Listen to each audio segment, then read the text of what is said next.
questions here. What's up? It's not too far from here. Anybody but you knows Pacquiao, other than Marquez. What kind of advice can you give Thurman in regards to preparation? Honestly, dude, listen, Pacquiao, even at 40 years old, is a lethal fighter, man. He's no joke.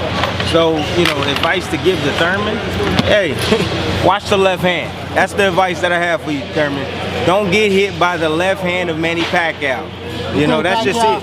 You think Pacquiao, 40 years old, can still take It's a 50-50 fight, but I'm leaning more towards Thurman. You know, I just think Thurman has, you know, good speed, good ring IQ, good feet.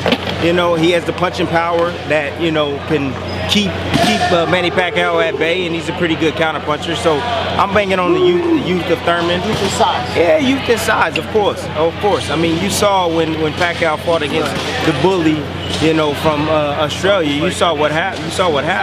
He got dominating inside. I think Keith Thurman, you know, if he can deal with the punching power of Manny Pacquiao, and kind of, you know, press forward and kind of dominate the inside, and outside, kind of control it outside with his combinations and his sneaky counter punches, I think he can win the fight easily. He should be able to win the fight. Now, what about Errol Spence and Sean Porter?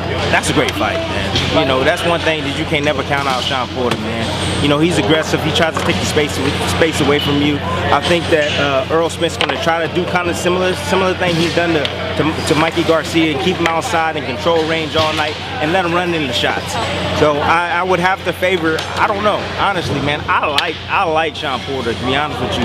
But, you know, when you're talking about skill, we're talking about, you know, size, we're talking about reach, it's hard not to favor Errol Spence. Now, as far as now dealing with the fight, if Thurman does beat Pacquiao, any advice as far as he can do with handling the backlash?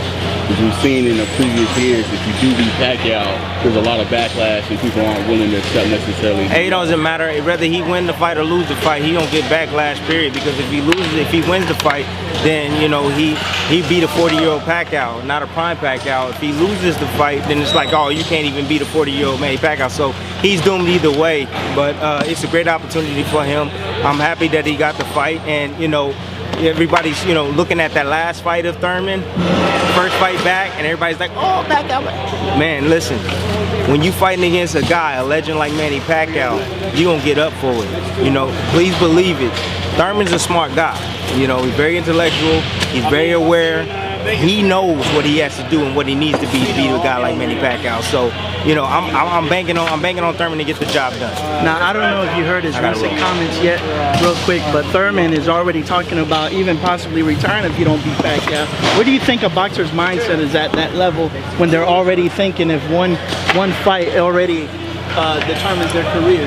Nah, you know, that's just motivation. I think that he's trying to, you know, pump himself up and just say like, hey, if I can't beat a 40-year-old Manny Pacquiao, then I don't belong in the ring. But please believe it, if he loses the fight, if it's a close fight, Thurman's not retiring, man. Not at all. He's still a lot left. He still has a lot left in the tank and can continue. So that's just a motivating tool and a motivating factor that Thurman is using.